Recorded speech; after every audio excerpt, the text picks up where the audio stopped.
Have you ever wondered why the world's first computer was as big as an entire room? Why did it need so much space? And how many people were required just to use it at one time? And most strangely, how did a single human mind even imagine building something this massive in the first place? In this video, we cover all these things, so let's start this documentary video. Before there were computers, the man behind the world's first computer was Charles Babbage, born in 1791 in England. In his mid-30s, at a time when all calculations were done by hand, he imagined a machine that could think in numbers, an idea so bold, the world would take decades to understand it. There was Charles Babbage, often called the father of computing. He imagined a machine that could perform calculations automatically, reducing human error and opening doors to discoveries no one had dared to dream.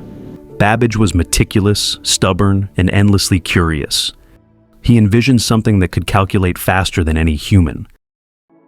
Mathematicians and scientists were spending endless hours doing calculations by hand, often making mistakes that could cost time, money, and even lives. Babbage asked himself, why can't a machine do it for us? This simple question became a revolutionary idea, a machine that could process numbers, follow instructions, and store results. He called it the difference engine. Turning a dream into reality was never easy. The difference engine was an enormous mechanical calculator with thousands of precision-made parts, gears, wheels, and levers. Each piece had to fit perfectly, or the entire machine would fail. Babbage worked tirelessly, sketching designs, testing prototypes, and arguing with engineers.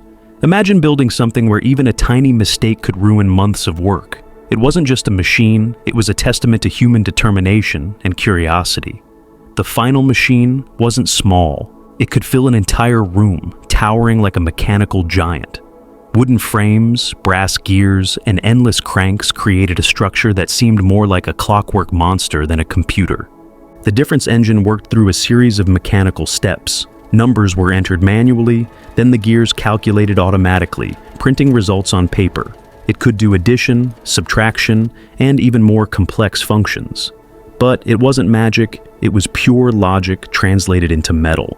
Of course, nothing this ambitious came without challenges. Parts jammed, gears misaligned. Failures were frequent, but each one taught a lesson. Every mistake brought him closer to understanding how machines could mimic human calculation. His persistence became as important as the machine itself. Once built, the machine performed its first tasks, calculating tables for navigation, astronomy, and engineering. What took humans weeks, it could do in hours. For the first time, a machine could reduce human error. The world was beginning to glimpse a future that Babbage had imagined decades earlier. Few know that Babbage's work contained secrets ahead of its time. He designed the machine with ideas that would only be realized a century later, concepts like programmability and automatic control. He collaborated with Ada Lovelace, who saw the machine's potential beyond mere numbers. Their partnership hinted at a future where creativity and technology would merge in ways no one could yet comprehend. Engineers, scientists, and inventors carried his vision forward. The difference engine became the seed from which all modern computers grew. Looking back, it's hard to imagine a time when computers didn't exist. Yet, the first computer reminds us of one thing. Every giant leap begins with a single dream. Babbage's relentless curiosity, his stubborn determination, and his belief in the impossible shaped the modern world. And as we look at our sleek devices today, we can almost hear the gears of the first computer turning, whispering a story of vision, patience, and imagination. Ask yourself this and tell us in the comments.